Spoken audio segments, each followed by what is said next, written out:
Everyone. Hope everyone's doing well.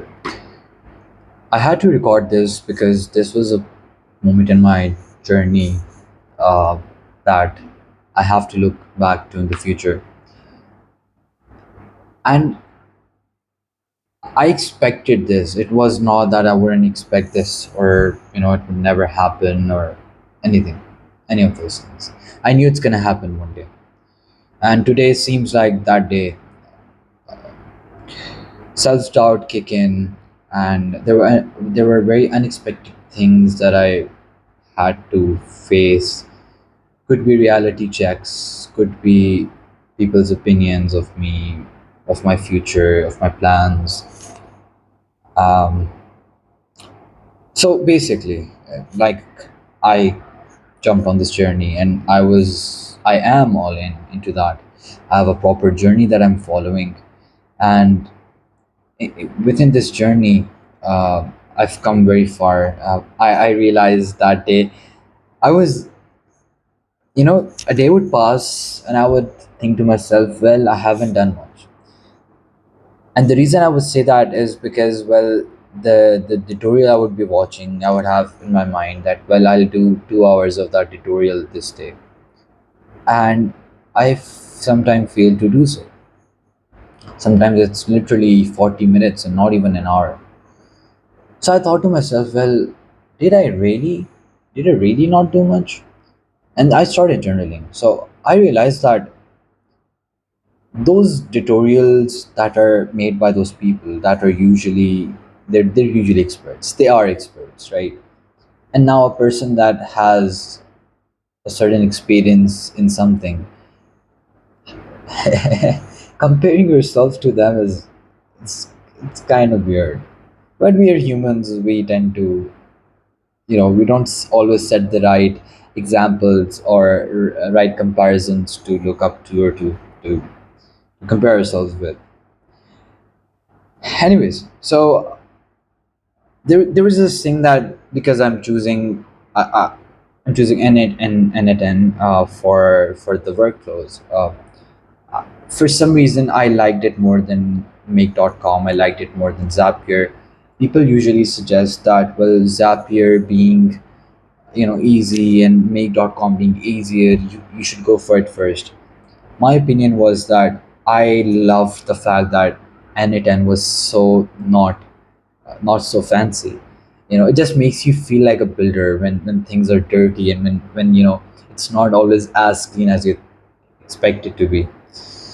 uh, and the fact that you could code as well excites me. It makes me want to learn more of that thing, because, well, I know that there's there's going to be a level where I reach the limit where it's way far than I think. And hopefully with time I learn Python as well. I have learned Python, but there's a lot of other things I have to learn in it. I have to learn some professional things, and there are a lot of libraries that I would have to learn as well. A lot of new technologies that are coming up. But I love this AI space for some reason.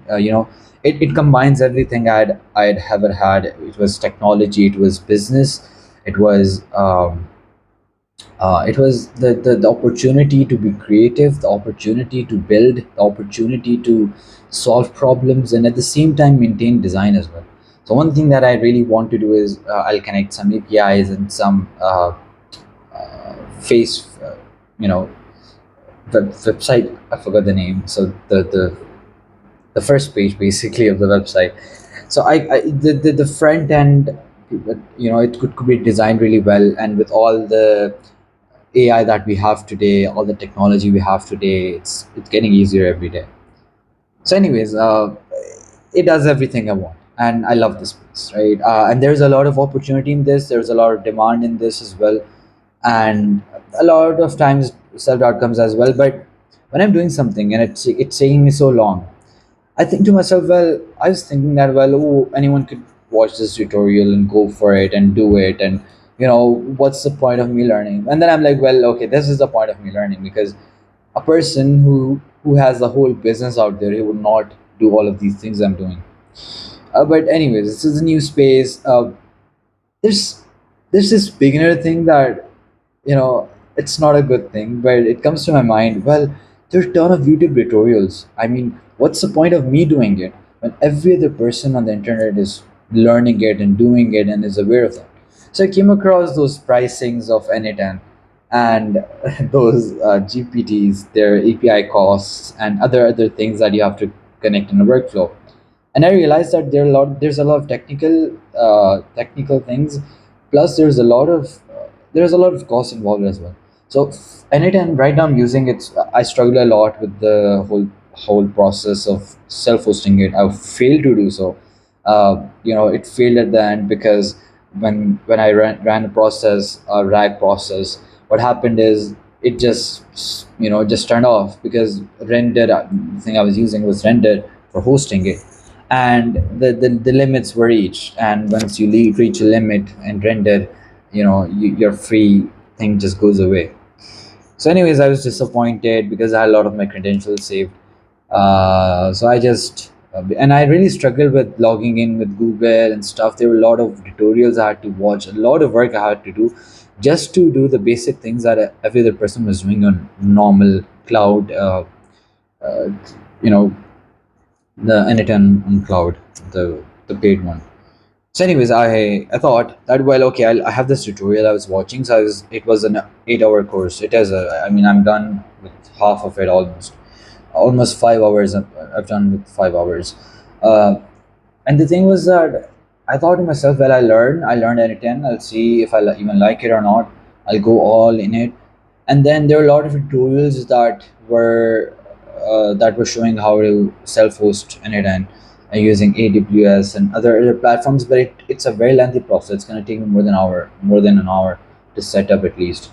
And the whole coding process, the whole connecting process, and it's very technical. um, but it's fun. I mean, the fact that it's hard, it keeps me motivated as well. And I'm trying my best. Let's see how it goes. But so I'll come back to that point where I was thinking to myself, well, I haven't learned much, and then I realized I started writing that before I started watching the tutorial, I knew very little, and now I'll know a lot. And I knew a lot because of those those problems I had. That led me to understand so much more than the surface level things that were being taught in the tutorial. So I realized that, well, I'm learning. Um, Through this process, I had this initial plan that, well, I'm going to take a gap here. I'm going to prepare for universities, probably in Pakistan, and I'm going to apply to them in the next session, class of 2026. But um, I had a counseling session today, and the counselor told me that taking a gap year isn't the best decision because you should because of my grades and my O levels and my E levels, they're not the best. So I cannot get into IBA or LUMS and these top universities, not even NUST, according to her. So I was like, okay, well, okay, so I have to go to a normal university. I was like, okay, fine. Then she goes like, you should try your best and get into university. I was like, okay, fine. I searched it up and I realized that literally 2 days back, there are a lot of universities that had their whole process done like a month before, 2 months before. But there were a lot of them that I could get into potentially that were good as well. Uh, that that had their admissions process finished and they weren't taking any new registrations anymore. And and at the same time, there is this problem that um, which degree should I study? And I was recommended that I should study something like business analytics, business and data analysis, and business, basically business and the combination of computer science or technology, which I love to do. So I would love to do that. Because, well, the business degree itself is not that valuable. That's not much that it provides, and you cannot learn to do business with it. You could just learn the processes of the business, but you could not learn how to start one, scale it up, more, take it to the next level. And even the counselor was very honest. I mean, she was really honest, and I'm really, really, really glad I got a counseling session from her. There was a lot I learned from her. But anyways, I got into this cycle, and I was like, well, okay, so now I have to go to university. I searched them up, and I realized that I could not I could not get into a good university. If I had to get into a university, it would be like a very, very, very cheap university out there. I mean, something that I would not like to join. Somewhere that I don't think I would grow much in, but rather I might go backwards. And I don't really want to take that risk because there's, I'm thinking about the next 4 years. That's a lot, and I really don't want to go back because living in a very fast-paced place like Dubai, not even at any other Emirates, Dubai, and then you know I was privileged enough to gain those experiences in those exhibitions, business exhibitions, meeting people and all. I literally felt, and I was very ahead of my age, of my life, everything of my peers. But then there came a stop, and that was in Pakistan. So now I don't want to make it worse. At least get into a good university so that I'm able to grow, I'm able to learn, I'm able to build myself. So I was really worried, and I got really worried. I was like, well, okay, so I have to get into university, and I cannot. And and my mom was like, well, why did you take a gap year? I was like, yeah, yeah, these reasons. She's like, did you do istikhara? I was like, yeah, I did istikhara. Then she's like, why are you worried? I was like, true. Why am I worried? And I thought of journaling, but then I was like, well, I'll just record this moment in my life where I'm rethinking everything. And I realized that, well, why was I taking gap year? And I realized that the reason was that I really want to get into something, build something, you know, this thing that I did not even start today. I just started learning the processes. In 1 year I could be somewhere that I don't even know where I would be. I'm not even sure where I could be. But what are the limitations? Because, well, living where you live, demographics and all, they matter a lot as well. So it's not true to say that in this time of technology that things aren't biased, and it's very easy. It's not. Someone living in the UK, someone living in the US, someone living in the UAE versus someone living in Pakistan or India, it's things are very different for them, and it's not always the same. It might look like it's the same opportunities from outside, but it's really not. So, and the fact that I've not even done my undergraduate, I've not even started it yet. So this is quite something that makes me up.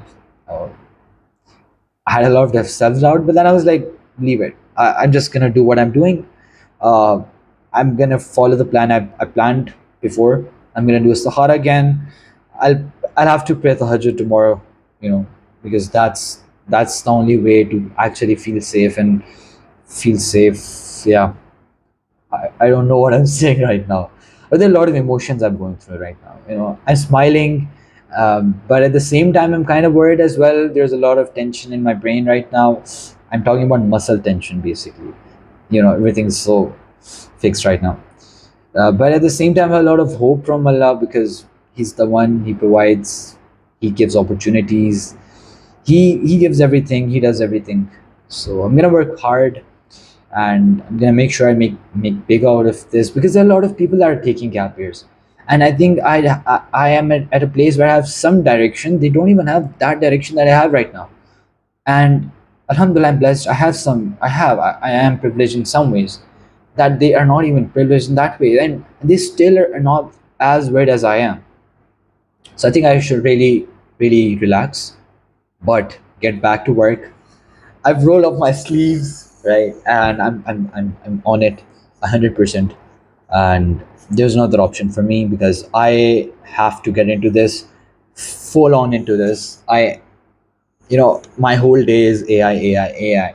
Literally, there've been days that I've woke up and I was so tired because in my dreams I was building things in n8n workflows, and I was thinking about things, and I was thinking how to solve certain problems and what to do and what not to do. Right now I have no idea. I literally have no perfect idea that I will build, the problem I will solve, but I'm learning the tools and I'll understand the business. I'm exploring businesses. I would love to do something for the logistics, the whole logistics industry in Dubai, in the UAE, in the Gulf. But let's see where opportunities are, where the money is, where I can solve the problem, where the biggest problems are, and that can be solved with these solutions I will provide in the future. One thought that comes to my mind is one thing that scares me is that, well, if I'm learning something and I put all my efforts into efforts and time and all of everything into it, and then suddenly some big Microsoft or OpenAI or Claude or whatever, they come up with a solution that is cheaper, that's faster, that's more accessible, that's better. What would I do then? But khair, I'm gonna trust Allah, and I think this businessman journey starts today, because right now I have no kids, I have no wife, I have no one to take care of. It's just me, myself, and that too I'm taken care of by my father. So in this situation it's very important for me to take the risk, to go for it, to go all in it, and take the risk of time, money that I'm putting in, and efforts I'm going to put in. This is the most basic effort out there. I'm not even spending a lot of money into this, so I better do it. I better give my best. I will. I am, and hopefully, in the next few weeks, few months, few years down the line, we never know how big we will grow. Um, I don't know how many people watch my videos, but yeah, this one was something that I really don't care about my friends watching. I just I'm smiling right now, and I'm happy with this. I'm satisfied. I was literally so stressed right now, like a few minutes back, but I'm happy. So let's see how it goes. Thank you for watching. I hope you. Anyways, make dua for me, pray for me, remember me, and teach me something that I should know, that because of your experiences. I'm sure there are a lot of people, with different backgrounds that might come across the video. But anyways, thank you so much for watching. And yeah, I I'll just go. Love is